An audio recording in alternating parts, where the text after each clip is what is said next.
¿Escucharon hablar alguna vez sobre la historia de la masturbación? Bueno, si bien todos sabemos lo que es la masturbación y los tabúes que giran alrededor, incluso estando ahora en el año 2020, como por ejemplo que sacan grano, que te salen pelos en las manos, entre tantas cosas más, la pregunta es, ¿siempre fue así? ¿Siempre fue castigado, perseguido, incluso considerado una enfermedad? Bueno, acá la iglesia tuvo mucho que ver, incluso existen varios mitos que dependen de la cultura y del año en que nos paremos. Pero para saber bien la historia de la masturbación y el origen de los mitos que giran alrededor, tenemos que ir ¿a dónde? Y sí, al inicio.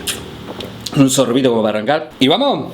Bueno, en el caso de la masturbación tenemos que ir al inicio de verdad, porque es probable que la masturbación haya iniciado o haya nacido con el humano en sí. Uno de los primeros registros tiene que ver con la masturbación femenina. En el año 2005 se encontró un dildo, es decir, un consolador, tallado y pulido en piedra con más de 28.000 años de antigüedad. Terrible. O sea, este objeto fue encontrado en unas cuevas alemanas en una década donde se encontraron un montón de cosas arqueológicas que fueron muy importantes. Y bueno, los estudios que se realizaron confirmaron que se trataba de un objeto para el placer sexual. O sea que ese pedacito de piedra fue el primer consolador de la historia. Pero bueno, si nos vamos un par de milenios para adelante, aparecen lo que son los sumerios y los egipcios. O sea, en estas sociedades antiguas hay referencias en cuanto a la sexualidad y la masturbación. Por ejemplo, se dice que el dios Enki, de la mitología sumeria y babilónica, en la cual cuenta que este dios creó el río Tigris y Eufrates después de masturbarse y eyacular en los cauces. Terrible. Bueno, también hay otra leyenda conocida que tiene que ver con el dios egipcio Atum, o Atum. Y bueno, este dios dio forma a lo que es la Vía Láctea mediante la masturbación, la saliva y las lágrimas. O sea, fue como que se creó a sí mismo y es como, ¿qué fue primero, el huevo o la gallina? Algo así. Pero bueno, más allá de las leyendas y la mitología, ¿qué era lo que pensaban los pueblos? O sea, la gente en el día a día, ¿qué pensaba de esto? Bueno, una de las sociedades más estudiadas, que es la griega, la masturbación en esa sociedad era algo sano, común y natural. O sea que no había ningún mambo con la masturbación. O sea, los griegos eran libres. Pero bueno, esta concepción que tenían los griegos en cuanto a la masturbación deriva también a la mitología. Por ejemplo, el dios Hermes le enseñó a su hijo Fauno a masturbarse para olvidarse del rechazo que le había dado la ninfa Eco. Así que este Fauno no solo aprendió y que lo hizo bien también, sino que además le enseñó a sus pastores a masturbarse. Pero bueno, volviendo a las sociedades griegas, la autosatisfacción sexual no tenía conflictos morales y éticos. Era algo que tenía que ver con la privacidad de uno. Pero ojo, era algo que no se podía hacer en público, tenía que ver con algo íntimo y personal, o sea, en tu piecita. Pero bueno, también aparece también lo que es la masturbación femenina. Esto se produce con la obra de Aristófanes llamada Lisístrata, en la que trata de que un grupo de mujeres está en una huelga sexual, o sea que no iban a tener sexo con sus parejas hasta que termine la guerra de Esparta con Atenas. Era como una forma de castigo. Y bueno, también lo que pasaba era que extrañaban los consoladores, porque de la ciudad donde venían los consoladores era de Mileto, una ciudad como era bastante libre en cuanto a lo sexual, y ahí fabricaban consoladores a base de cuero y piel de perro. Terrible. Pero bueno, si nos vamos a Roma no hay mucho registro en cuanto a la sexualidad y la masturbación, pero hay algunos escritos del poeta Marcial que habla de la masturbación como una liberación sexual, pero en referencia a los esclavos que no tenían mucho sexo y una forma de libertad era masturbarse, o sea, masturbándose. Pero bueno, ¿cuándo fue que este tema empezó a relacionarse con el pecado, con la vergüenza? ¿Cuándo fue que pasó todo esto? ¿Cuándo fue que pasó todo esto? Bueno, para entender mejor tenemos que ir un par de siglos adelante, o sea, el siglo IV y el siglo V después de Cristo. Y bueno, ya en ese momento había varios obispos que hablaban en cuanto a la masturbación como algo malo, al igual que cualquier manifestación de la sexualidad que no sea para procrear. Y uno de los divulgadores y teóricos más importantes de esa época era San Agustín. Este chabón insistió en establecer que la masturbación es igual o peor que la violación, el incesto y el adulterio. Bien, en la intimidad.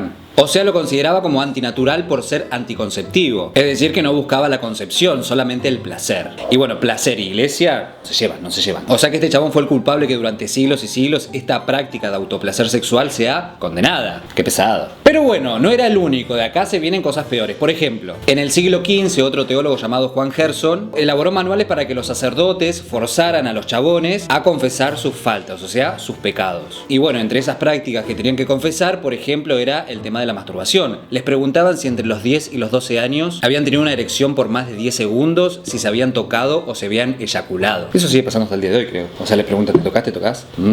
Miedo. Y en el caso de que los niños o estas personas grandes ya le confesaban de que lo habían hecho en algún momento, los castigaban con que tenían que rezar 30 oraciones hasta el ayuno. Terrible. O sea, todos estos siglos de condena iban a hacer que sea muy difícil erradicar este pensamiento en cuanto a la masturbación. Y acá se preguntarán, bueno, acá las cosas vienen mejor. No. A partir del siglo XVIII, entre la mezcla del pensamiento ilustrado y las creencias médicas, todo esto empeoró el concepto en cuanto a la masturbación. Por ejemplo, en 1716 el teólogo Baltasar Becker escribió un panfleto que distribuyó distribuyó por Londres, donde llamaba la masturbación como onanismo. Esto fue sacado de un pasaje bíblico que cuenta la historia de Onán, que Dios lo obligó a que fecunde a su cuñada viuda. Turbio. Y bueno, este Onán desobedeció a Dios, pero no es porque no tuvo sexo, sino porque acabó afuera. Antes de acabar, interrumpió el coito y eso fue el pecado mortal. O sea, en sí no se condena la masturbación, sino lo que se condenaba era la interrupción del coito. O sea que se adoptó esta historia como justificación bíblica para condenar la masturbación. Pero después de un tiempo, además de las justificaciones bíblicas, aparecieron las justificaciones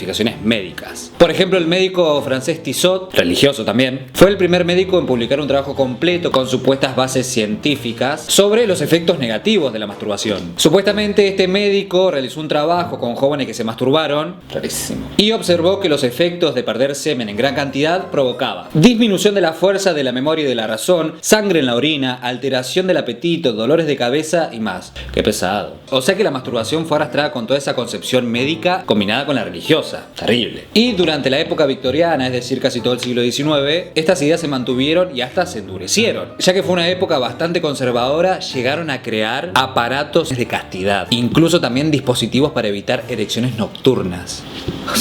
Pero bueno, todas estas creencias venían desde Europa. Acá en América, con el tema de la invasión, lo empezaron a inculcar. A tal punto que los pueblos originarios siempre tuvieron como una libertad sexual. O sea, la masturbación no era un tapujo, no era un problema, no estaba mal visto. El sexo en los pueblos originarios tenía que ver con la fertilidad. Y bueno, con todo este tema de que los europeos empezaron a inculcar en América todos estos pensamientos y combinados con los mitos que te sacaba acné, que te sacaba pelos en las manos, que provocaba demencia, con todas esas cosas, provocaron que ese tema se vuelva un tabú. Pero hoy en día es menos. ¿Por qué? Recién en el siglo XX apareció Sigmund Freud, que es el padre del psicoanálisis, y sus escritos sobre la sexualidad fueron muy importantes y se encuentran vigentes hasta el día de hoy. Bueno, si bien Freud sacó algunos estigmas en cuanto a la masturbación, asociándolo a una actividad natural y normal en la adolescencia y en la niñez, pero cuando ya pasa la adultez, ya es pa' quilombo, porque se decía que pervertía el carácter de las personas en varios sentidos. Por ejemplo, decía que la persona que se tocaba mucho se acostumbraba a llegar a sus propósitos sin esfuerzo, y esto le provocaba problemas psicológicos a la larga. Terrible. Pero bueno, el verdadero autor que se encargó de desmentir todas estas pelotudeces que se dijeron durante siglos fue Kinsey, Alfred Kinsey. Bueno, este chabón era un biólogo estadounidense que publicó dos trabajos. Primero, el comportamiento sexual del hombre en 1948 y segundo, el comportamiento sexual de la mujer en 1953. Y bueno, en estos trabajos Kinsey y varios asistentes y colegas entrevistaron a muchos jóvenes, a miles de jóvenes, en cuanto a su comportamiento sexual y comprobaron, entre otras cosas, que el 97% de los varones se masturbaba y el 62% de las mujeres también,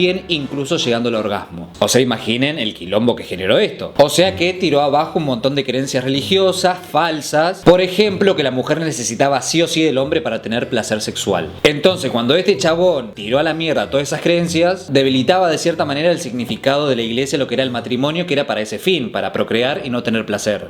Y bueno, obviamente este chabón Kinsey fue perseguido, atacado por su pensamiento, a tal punto de ser tildado de comunista, algo tan común en USA. Y bueno, a pesar de esta persecución, los trabajos de Kinsey ayudaron un montón para que estas creencias se derriben, es decir, para que se cambie la percepción en la sociedad en cuanto a la masturbación. Y bueno, también se usaron de referencia para lo que fue la revolución sexual en la década del 60, momento en el cual la juventud luchó para que se eliminen los estigmas en cuanto a los roles sociales. Por ejemplo, luchaban por la igualdad entre el hombre y la mujer, el aborto legal, la poligamia, la homosexualidad, los anticonceptivos, entre tantas cosas más. O sea, fue recién en ese contexto revolucionario que la masturbación dejó de tener ese peso que tenía, que dejó de verse como una enfermedad, como una maldición, y se empezó a normalizar esa práctica, tanto en hombres como en mujeres. Así fue que en el año 1972 la Asociación Médica Estadounidense declaró a la masturbación como una práctica normal que se sigue manteniendo hasta el día de hoy. Salud por la paja. Sin embargo, con todo el avance que tuvo en la parte occidental, pasa que en África y el Medio Oriente estas cosas se siguen castigando. Por ejemplo, castigan el deseo y el placer sexual de las mujeres mutilándole los genitales. Eso sigue pasando hasta el día de hoy. Esto se conoce como la ablación genital femenina o la ablación del clítoris y se trata de la extirpación o lesión de los órganos genitales femeninos para evitar el placer en el momento sexual. O sea que causa muchos problemas físicos, incluso un dolor crónico. No es pavada. Y bueno, cada año mutilan a más de 3 millones de niñas y la mayoría menores de 15 años. Esto, mientras estamos haciendo este video, está pasando eso en Medio Oriente. Y bueno, si bien hay algunas cosas que fueron pasando y fueron cambiando y mejorando, hay cosas que se siguen sosteniendo hasta el día de hoy, pero tienen que ver con creencias, no tiene que ver con algo confirmado científicamente. Por eso es importante informarse masturbarse y no basarse tanto en las creencias religiosas en cuanto a lo que opinan de un placer propio, del autoplacer sexual. Pero bueno, me pareció interesante traer este tema, saber cómo fue castigado a lo largo de la historia y cómo esa práctica de placer podía llegar a ser hasta un pecado mortal comparándolo con la violación. La historia es tan turbia. Pero bueno, así la historia de la masturbación. Si ustedes tienen alguna historia, alguna leyenda, cualquier cosa a la que quieren que hable, díganme en los comentarios si lo hago. Acuérdense de compartir, de suscribirse y de tomarse un vino.